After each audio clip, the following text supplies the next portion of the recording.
Good evening friends.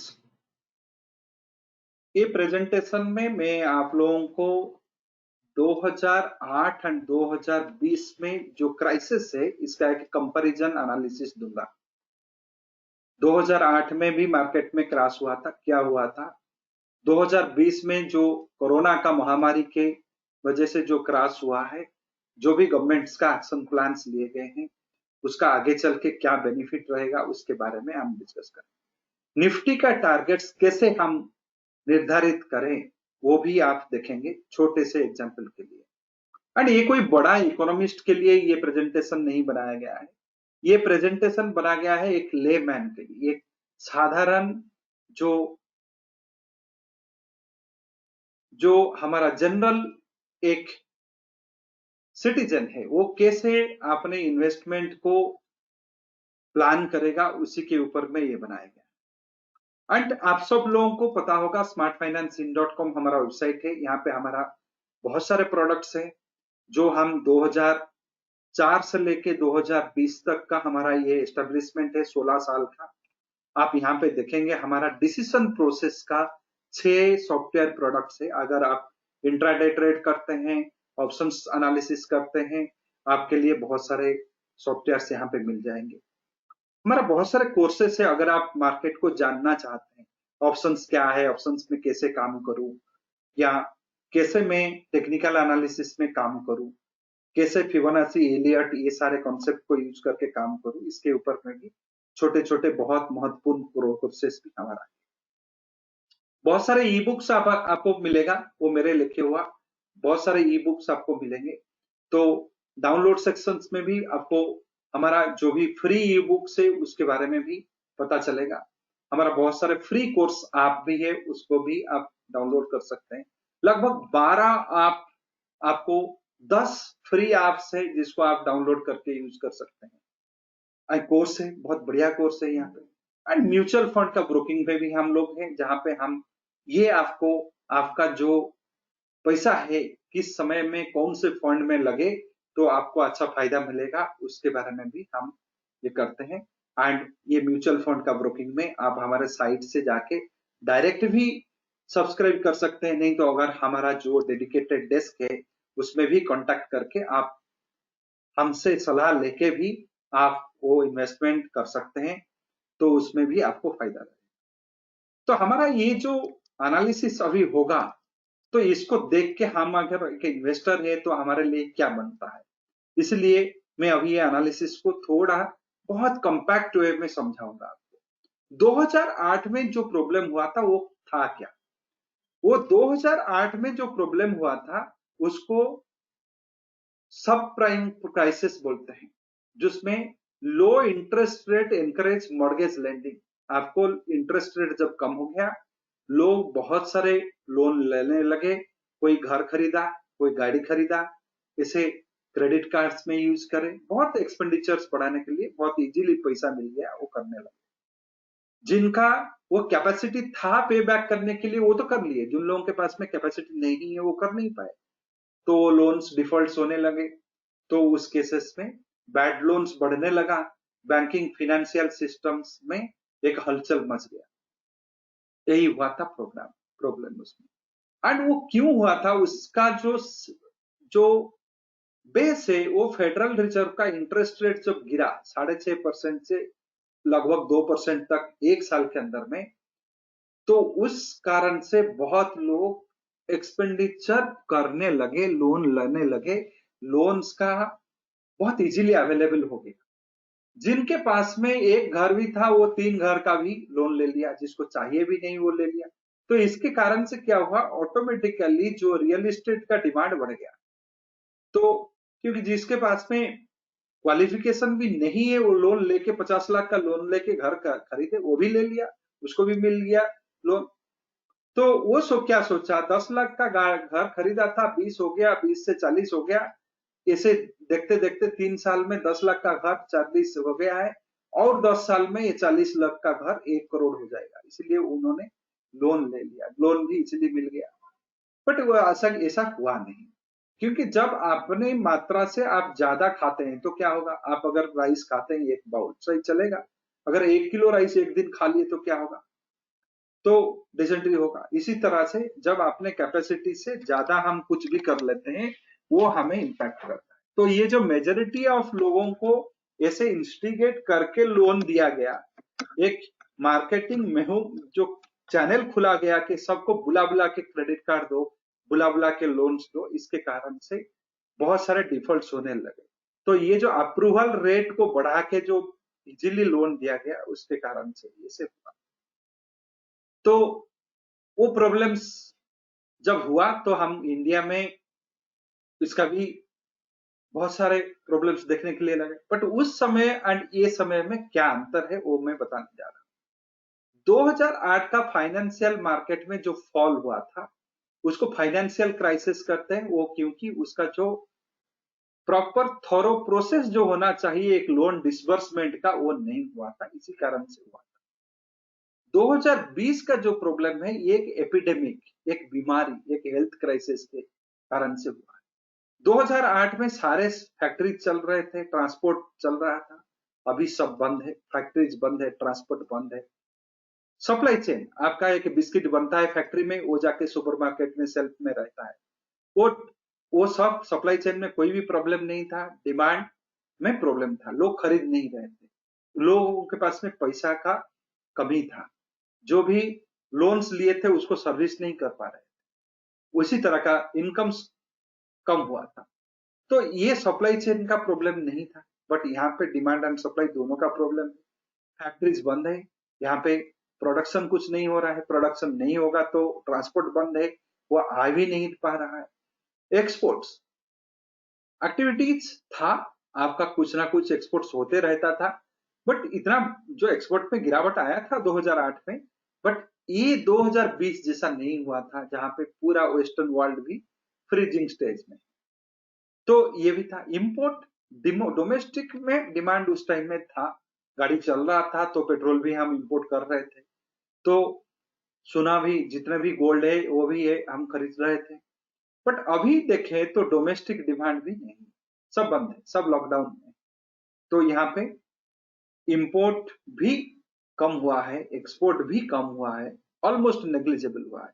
Job, जो नौकरी के ऊपर में अभी डिबेट चल रहा है, उस समय में 2008 में नौकरी में गिरावट आया था, जॉब का डिमांड था, इतना जॉब नहीं निकल रहा था। फिर भी जो लोग क्वालिफाइड थे उनको तो जॉब मिलता था, वो पूरा साइबर जीरो में नहीं था, कुछ ना जॉब डिमांड कुछ था। बट अभी जो है न्यू जॉब डिमांड है ही नहीं। बहुत सारा कंपनी बोल दिए कि हमें नया जॉब नहीं देना है 1 साल तक। जो एग्जिस्टिंग जॉब है इनका भी 30% 50% का सैलरी कट कर दो, तो सैलरी में रिडक्शन हो गया। न्यू जॉब है ही नहीं, नया जो ओल्ड जॉब है उसमें भी, वो भी स्ट्रेस कंडीशन में। ये हो गया आपका जो जनरल असम्पशंस। अभी चलते हैं बैंकिंग के फ्रंट में। वो समय में 2008 में जो सीआरआर, कैश रिजर्व रेशियो जिसको बोलते हैं, वो 5% था। यानी कि आप अगर 100 रुपया बैंक में रखते हैं तो उसका 5 रुपया आरबीआई के पास में ऐसे पड़ा रहता है, बैंक को 5 रुपया देना पड़ता है, एंड वो 5 रुपए में कोई भी इंटरेस्ट नहीं मिलता, वो ऐसे ही आरबीआई में रहेगा, नहीं तो आपका बैंक का वॉल्ट में रहेगा, बैंक के पास में रहेगा। तो ये सीआरआर उस समय में 5% था, अभी 3%, यानी कि बैंक के पास में ज्यादा पैसा है निवेश करने के लिए। वो समय में 2008 में जब आपका नौकरी खतरे में हो गया, आपका सैलरी कम हो गया, आपको कोई सिंपैथी नहीं मिला था कि नहीं लोन को आप 6 महीने के बाद में दो, मोराटोरियम ले लो, कुछ ऐसा नहीं आया था। अभी 6 महीने तक का आपका मोराटोरियम आ गया। जो भी पैसा आप नहीं दे पाएंगे 6 महीना, वो 6 महीने का जो पैसा है उसको भी आप एक जो टर्म लोन में कन्वर्ट करके आहिस्ते आहिस्ते दे सकते, वो भी आ गया। रेपो रेट्स, रेपो रेट्स ये होता है जैसे बैंक के पास में पैसा नहीं है, मैं एक बैंक हूं, मेरे पास में अभी कुछ पैसा नहीं है, मेरा विथड्रॉयल आ गया, मैं आरबीआई से लेता हूं लोन, लोग एक इंटरेस्ट में एंड लेके लोगों को देता हूं। तो ये जो रेफर रेट है उस समय में 7.5 से 4.75% का था, यानी कि कॉस्ट ऑफ फंड ज्यादा था। तो यहाँ पे अभी 2018 से देखे 2020 तक 6.25 टू 4% में, इसमें भी बहुत बड़ा कमी है, यानी कि कम पैसा में बैंकों को पैसा मिल रहा है निवेश करने, लोन देने के लिए। बैंक निवेश कैसे करेगा, बैंक लोन देगा दूसरों को। तो यही था आपका एक शॉर्ट व्यू, ऐसे ऐसे हुआ था 2008 और 2020। अभी चलते हैं 2008 में गवर्नमेंट का क्या फाइनेंशियल पैकेज था। 2008 में 3 पैकेजेस आए, दिसंबर 6, जनवरी 2, जनवरी 24 तारीख। जनवरी 24 तारीख में जो आया, सर्विस टैक्स को 12% से 10 कर दिया गया, कस्टम ड्यूटी को 5-5% अक्रॉस द बोर्ड घटा दिया गया, एक्साइज ड्यूटी को भी घटा दिया गया। तो इसके कारण से क्या होगा, आपका कार्स खरीदना, ये खरीदना, वो सब सस्ता हो जाएंगे। लोग नया बायर्स, ये जो पुराने बायर्स थे, जो पहले एक कार खरीद चुका है, घर खरीद चुका है, उसके लिए कुछ भी नहीं। जो नया खरीदेगा अभी उसी के लिए, तो इसको डिमांड साइड फिक्स में बोलता हूं। तो फैक्ट्रीज में जो बन रहा है उसको किसी भी तरह से बेच दो, गवर्नमेंट का सपोर्ट ले। तो ऐसे क्या क्या जो आपका दिसंबर 6 का जो पैकेज आया था, ये 30,000 करोड़ का था। इसमें infrastructure, textile, export, housing, automobile, small and medium enterprise सबको मिला के इसी में दिया गया। एक्सपोर्ट वालों को बोला गया कि आप जो भी एक्सपोर्ट करते हैं आपको सर्विस टैक्स का रिफंड मिल जाएगा। हाउसिंग वालों को भी ऐसे कुछ दिए गए। उसमें जो लोग हाउसिंग, नया हाउसिंग लोन लेंगे तो उनको 2 लाख से 5 लाख कुछ ऐसे सब्सिडीज वगैरह आ गया। सेकेंड फाइनेंशियल जो पैकेज आया था, इसमें गवर्नमेंट कुछ प्लान्ड एक्सपेंडिचर्स को बढ़ाया, यानी कि गवर्नमेंट का जो एक्सपेंडिचर, रोड्स बनता है, ये बनता है, वो सारे का, एंड गवर्नमेंट के जो भी गरीब लोगों के लिए घर बनाना, वो सब योजना होता है, उसमें उसको बढ़ा दिया गया। तो गवर्नमेंट एक्सपेंडिचर को बढ़ाया गया। गवर्नमेंट जब एक्सपेंडिचर ज्यादा करेगा, सीमेंट, रॉड, इसके भी डिमांड्स बढ़ेंगे, ये सारे किया गया। ये तीनों पैकेजेस आए।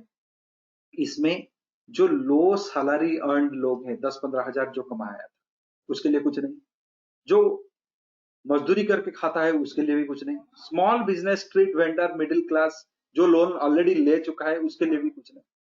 नन फॉर जो नन नो सेक्टरल इंप्रूवमेंट, जो कोई भी सेक्टर में कुछ भी नया कदम उठाया नहीं गया, उसको फार्मर्स के लिए कुछ भी नहीं।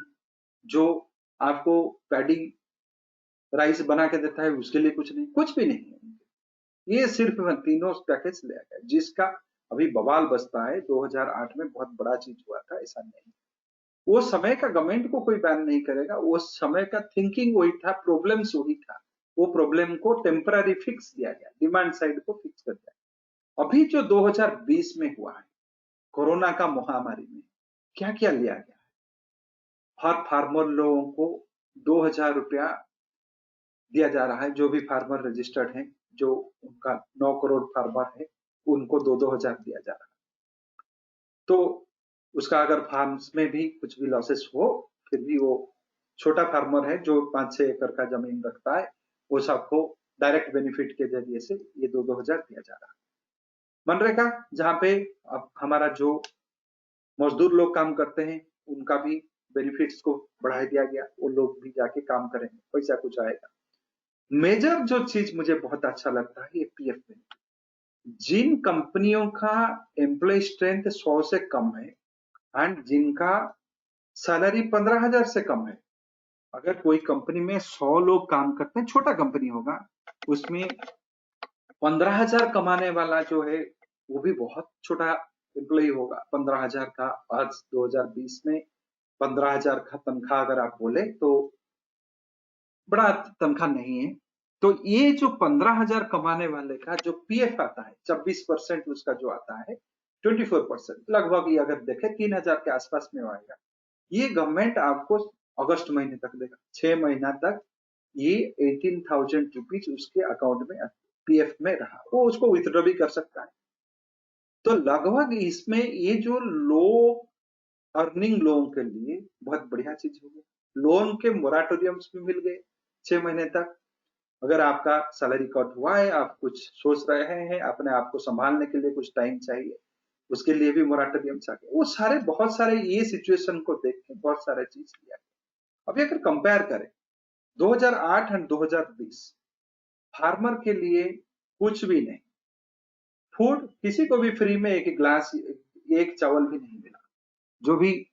जो लोग कंस्ट्रक्शन के उस टाइम में कंस्ट्रक्शन का क्षेत्र में बहुत बड़ा गिरावट आया था। लोग भी उस टाइम में ट्रेंड चल रहा था, इसलिए माइग्रेंट लेबर्स का इशू आप देख नहीं पा रहे। बट उस टाइम में भी रिवर्स माइग्रेशन हुआ था, जो माइग्रेंट इश्यूज हुआ था। बहुत लोग यहाँ पे जब नहीं है बोल के गांव चले गए थे, उनको कोई फ्री फूड नहीं मिला था। यहाँ पे फ्री फूड गैस भी मिल रहा है। लो सैलरी वाले जो लोग हैं, 15,000 से कम कमाने वाले, 100 एम्प्लॉय का कम वाला कंपनी, उनको कोई प्रोविडेंट फंड नहीं दिया था गवर्नमेंट, यहाँ पे दे रहा है। Farmers zero.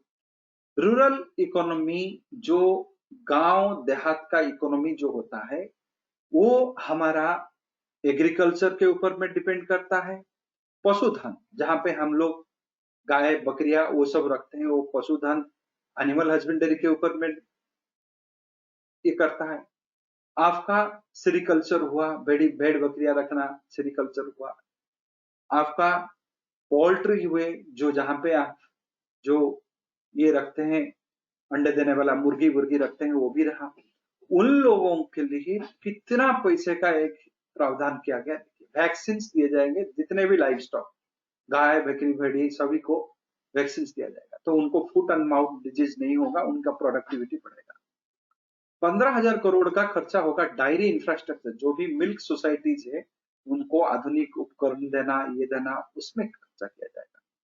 बी कीपिंग, जो आप हिमालय का हनी पी लेते हैं, इम्यूनिटी बढ़ेगा, पेट घटेगा, वो सब जब करते हैं, जो डाबर का हनी पी लेते हैं, तो वो सब भी जो एक सेगमेंट ऑफ लोग काम करते हैं, उनके लिए भी सरकार ने कुछ ना कुछ पैसा दिया। मछुआरा लोगों के लिए भी 20,000 करोड़, स्पेशली उनका जो वैल्यू चेन है, प्रोडक्शन करना, सेव करना, उनको मछली को ड्राई करना, प्रोसेस करना, उसके लिए आपको 1 लाख करोड़ का cold chain, post harvest storage infrastructure के लिए, ये भी एक बड़ा चीज दिया गया, जिसमें आपको कोल्ड स्टोरेज के मिलेगा। तो ये जो पैसा खर्चा होगा वैक्सीन में, थोड़ी आप भेड़ी बकरी बेच के गवर्नमेंट को देंगे पैसा, वो तो नहीं। या फिशरीज में जो भी इंफ्रास्ट्रक्चर क्रिएट किए जाएंगे, उसके लिए गवर्नमेंट का जो इंफ्रास्ट्रक्चर होगा, उसके लिए तो कोई पैसा नहीं देगा। जो भी कोल्ड स्टोरेज हुआ, जैसे आप सोलार का ड्रायर्स बैठाते हैं, जैसे 7 लाख लगता है, गवर्नमेंट का सब्सिडी आ जाता है, 2 लाख में आपको मिल जाता है। जो भी फूड प्रोसेसिंग का आप एक पोहा का फार्म बनाए, कोई चना भुने का फार्म बनाए, तो उसके लिए भी जो माइक्रो फूड स्कीम के लिए भी लोन्स के लिए एक स्पेशल प्रावधान किया गया। जो भी आपका हर्बल्स है, जिसमें आपको पेपर्स हुए, जैसे कैडामन्स हुए, इस तरह से बहुत सारे हर्ब्स जो हम यूज करते हैं, उनके लिए भी फंडिंग किया गया। तो स्पेसिफिकली ये जो प्रॉब्लम के लिए मैं रूरल इकोनॉमी को बहुत महत्वपूर्ण दिया। ये जो रूरल इकोनॉमी में जब बढ़ेगा तो क्या होगा? रूरल इंडिया में आप अगर 140 करोड़ का लोग देख लेते हैं, सभी मेट्रो सब मेट्रो को भी मिला दे, आपका 40 करोड़ भी नहीं होगा। सभी मेट्रो, दिल्ली कलकत्ता बम्बे बम्बे सब मिला दीजिए, छोटे छोटे सिटीज को मिला दीजिए, ये सारे मिला के भी 40 करोड़ नहीं होंगे। लगभग आपका 60% आबादी रहता है ये जो रूरल एरिया में। अगर ये 60% आबादी के पास में एक 25,000 20,000 का कैश आ जाए, सरप्लस कैश आ जाए, तो एक बाइक खरीद लेगा, एक टीवी खरीद लेगा, फ्रिज खरीद लेगा। इससे आपका जो इकोनॉमी है, जब नंबर ऑफ पीपल ज्यादा हो जाएंगे, करोड़ों का लोगों में जब ये छोटे छोटे सामान बेचने लगेंगे, तो आपका गवर्नमेंट का टैक्सेशन बढ़ जाएगा, आपका इकोनॉमी ग्रो होगा। एंड उसमें जो ग्रो होगा वो एक सॉलिड ग्रोथ है। अभी हमारा टेम्पररी फिक्स, ज्यादा टैक्स देने वाला, ज्यादा खाने वाला, एक सिटी का लोगों को कुछ ना कुछ डिस्काउंट देके खिलाते रहो, कुछ ना कुछ डिस्काउंट देके घर खरीदने के लिए प्रोत्साहित करते रहो, कुछ ना कुछ पैसा देके उनको क्रेडिट कार्ड, ये कार्ड वो कार्ड देते रहो। ऐसे नहीं करके इस बार गवर्नमेंट ने रूरल इंडिया को बढ़ाने के लिए बहुत महत्वपूर्ण स्टेप तो ये सारे चीज को देखते हुए अभी इकोनॉमी तो जरूर आएगा, ये इमीडिएटली बढ़ेगा नहीं। इसका अलावा आपका माइनिंग्स के क्षेत्र में भी उन्होंने एक रिफॉर्म्स लिए हैं, डिफेंस के क्षेत्र में भी डिफेंस लिए हैं, आपका कोल के क्षेत्र में भी बहुत सारे रिफॉर्म्स लिए गए हैं, आपका एग्रीकल्चर मार्केटिंग के क्षेत्र में भी बहुत रिफॉर्म्स लिए गए। तो जो जब भी ये कोल्ड चेन बनेगा तो आपको आलू 2 रुपया प्रोडक्शन के टाइम में एंड 200 रुपया मई के महीने में ऐसा नहीं होगा, आपको स्टेबल प्राइसिंग भी रहेगा। तो इस कारण से ये एक बहुत बढ़िया कदम है। अगर देखें अभी इसी सब चीज को देख के थोड़ा 2008 और 2020 का निफ्टी का मूवमेंट को थोड़ा कंपेयर कर ले। 2008 में लगभग 64% का फॉल हुआ था ईयर हाई से लगभग 64% का फॉल हुआ था। अगर आप देखें 2008 में आपका 6358 तक गया था, 6358 तक गया था। एंड ये भी आया था वही वही जनवरी के महीने में, जैसे इस बार भी जनवरी के महीने में आपका 12400 हुआ था 2020 में। जनवरी 2008 में 6300 के आसपास में आपका है। एंड आपको वही चीज आके अक्टूबर 2008 में आपको 2200 हो गया। तो लगभग इसमें 64% का गिरावट निफ्टी में आया था। एंड 2020 को अगर देखें उसी तरह से 12400 भी आया जनवरी में, 7500 आया आपका अभी मार्च में। तो देखें तो ये भी एक 39% 59 या 40% के आसपास में गिरावट आया है। 2008 में फाइनेंशियल क्राइसिस के टाइम में 64% का गिरावट, 2020 में 40% का गिरावट आया। थोड़ा टेक्निकली अभी सोचते हैं। 2008 में जो पी रेशियो होता है, प्राइस अर्निंग मल्टीपल रेशियो होता है, वो लो हुआ था 10.68 and price to book value जो है 2.12 था निफ्टी का। 2020 में यही पी रेशियो जब आपका मार्च के महीने में फॉल हुआ 17.15 and price to book value आया 2.17। ये भी एनएससी के साइड से आपको मिल गया। 2008 में हाईएस्ट पी जो हुआ था 28.29 हुआ था and price to book value हुआ था 6.55। एंड वही 2020 में अगर देखें अभी तक तो 2020 तो खत्म नहीं हुआ है, जून के महीने आए, ये 28.67 गया था, 3.81 था इसका प्राइस टू बुक वैल्यू। तो इसी को लेके अभी थोड़ा फ्यूचर प्रेडिक्शंस करते हैं एक रॉ मेथड से, कैसे हम एस्टिमेट करें कि आगे चल के कहां जाएगा। तो अभी एंड कब जाएगा, कहां जाएगा, आगे निफ्टी कहां जाएगा एंड कब जाएगा, वो लेवल्स उसको थोड़ा हम कैलकुलेट करते हैं। 2008 का लो बना था ये अक्टूबर 2008 में, प्राइस टू बुक वैल्यू था उस समय में 2.12, हाई हुआ था 6.55। फेयर वैल्यू अगर निकाले इसमें जब लो बना 2252 डिवाइडेड बाय 2.12 मल्टीप्लाइड विथ 6.55, ये 6960 होता है, जो मई 2014 में अचीव हुआ, जो इलेक्शन के टाइम में। प्राइस अर्निंग मल्टीपल के हिसाब से अगर देखें 10.68 हुआ था उसी अक्टूबर के महीने में, अक्टूबर 2008 में हाई हुआ था 28.29। फेयर वैल्यू अगर एस्टिमेट करें ये डिवाइडेड बाय 10.68 मल्टीप्लाइड विथ 28.29, 5968, ये सितंबर 2010 में हो गया। सितंबर 2010 में ये 5967 आ गया। ऑलमोस्ट अगर देखें डबल 100% से भी ज्यादा निफ्टी में लो से देखें तो बढ़ गया। तो ये लगभग आपको 1 साल 11 महीने के आसपास में लगा, 2 साल लगा। उसी तरह से अगर मैं अभी रिप्लिकेट करूं 2020 के लिए, प्राइस टू बुक वैल्यू जो है वो 2.17, उस समय में 2.12 2.17 ऑलमोस्ट इक्वल। तो अभी उसी को अगर मैं डिवाइड करूं, 7511 हुआ था मार्च में लो करके, ये 3.81 को मल्टीप्लाई करूं 13190 आता है। एंड ये मुझे 2008 से 2014 तक हो गया, अक्टूबर 2008 से मई 2014 तक आ गया। उसी टाइम ड्यूरेशन को तो देखूं तो जनवरी 2026 के आसपास में 13,200 तक दिख रहा है, और प्राइस अर्निंग से पहले भी आ सकता है। एक फंडामेंटल स्टडी से हम लेते हैं, ये प्राइस अर्निंग मल्टीपल से अगर देखें 17.15 आया था, हाई आया था 28.67, फेयर वैल्यू एस्टिमेशन हो गया 12,556।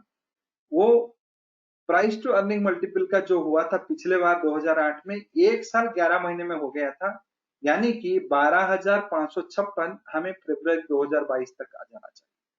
यही है एस्टिमेशन 2000 जो जो हिस्टोरिकल इवेंट जो हुआ था 2008 में, 2020 में जो हुआ है उसी को देखिए। बट 2020 में एंड 2008 में बहुत अंतर है। गवर्नमेंट्स एक्शंस बहुत बड़ा है। आप चाहे जितने भी इश्यूज आप बोल दो, फिर भी अगर आप इसको समराइज करो, 2008 में जो प्रॉब्लम हुआ था उसको सिर्फ एंड सिर्फ 3 स्टेप्स लिए गए थे। 3 स्टेप्स लिए गए थे उस समय में, एंड वो तीनों स्टेप्स में 3 स्टिमुलस जो हुआ था वो भी मैंने लिखा दिया। दिसंबर, जनवरी, 2 जनवरी 26, एंड अभी का जो आपका एक सीरीज ऑफ इवेंट्स जो हुआ है, गरीब को खाना देना, डायरेक्ट बेनिफिट में पैसा देना, एग्रीकल्चर में रिफॉर्म्स लाना, एग्रीकल्चर मार्केट में रिफॉर्म्स लाना, माइनिंग हो, इलेक्ट्रिसिटी हो, आपका सारे रिफॉर्म्स जो है, ये सारे को अगर मैं देखूं तो ये जो लेवल्स है, ये अगर पहले भी आ जाए, ये टाइम ड्यूरेशन से पहले भी आ जाए तो मुझे ये सरप्राइज नहीं होगा। इसलिए इन्वेस्टर के लिए बहुत बढ़िया टाइम है। और एक फैक्ट भी मैं दिखा देता हूँ, 2008 में जब ही एक म्यूचुअल फंड का मैंने यहाँ पे सुंदरम इक्विटी हाइब्रिड फंड का लिया, तो अभी अभी अगर मैं देखूं वही 2008 में इसका जो अक्टूबर में हुआ था 25 रुपए का एनएवी था, एंड वो 2020 में 97 में आ गया, यानी कि 25 रुपया का एनएवी 97 में आया है। लगभग 400 पॉइंट का परसेंट का जो 4 गुना ये बढ़ा है, और लगभग 400% का रिटर्न इसमें आया है। एंड ओवर ए पीरियड आप अगर 2020 से लेके 2008 तक ले लें, 12 साल के अंदर में इतना बड़ा मूवमेंट आया है। एंड अभी जो सिचुएशन है इसमें भी इससे भी बहुत बड़ा आ सकता है। तो इसीलिए अभी ये इन्वेस्टर लोगों के लिए सबसे बढ़िया चांस है इन्वेस्ट करना। एंड इसमें भी और एक भी मैंने रखा था, आप लोग अगर देखें, टाटा स्टील का एक स्टॉक मैंने रखा था 2008 में, ये आया था 178 रुपया में, इसके बाद में ये बढ़ गए 700 रुपया में भी पकड़ा। एंड इन बिटवीन 2008 से लेके 2020 तक अगर क्वालिटी स्टॉक्स होता है, 2008 से लेके 2020 तक ये लगभग 200 रुपया आपको डिविडेंड दिया है। 700, 500, 600, 50, 700 तक आया था, अभी 300 रुपया में भी अवेलेबल है। तो इसी तरह से आप अगर चाहे कुछ गुड क्वालिटी स्टॉक्स जो इंडेक्स में ट्रेड होते हैं उसको भी आप खरीद सकते हैं, म्यूचुअल फंड में भी निवेश कर सकते हैं। तो ये इन्वेस्टर्स के लिए बहुत बढ़िया चांसेस है। 10 साल, 5 साल, 10 साल का अगर हॉराइजन रखते हैं, एक बहुत बढ़िया टाइम है इन्वेस्ट करने। अगर आप हमारा म्यूचुअल फंड्स का एडवाइजरी जो हमारा सलाह लेना चाहते हैं कि हम कौन से फंड में अभी निवेश करें, हमारे जरिए में इन्वेस्ट करना चाहते हैं, तो हमें हमें इस नंबर पर कांटेक्ट कर सकते हैं, हम लोग आपको गाइड करेंगे आपका इन्वेस्टमेंट कैसे रहेगा।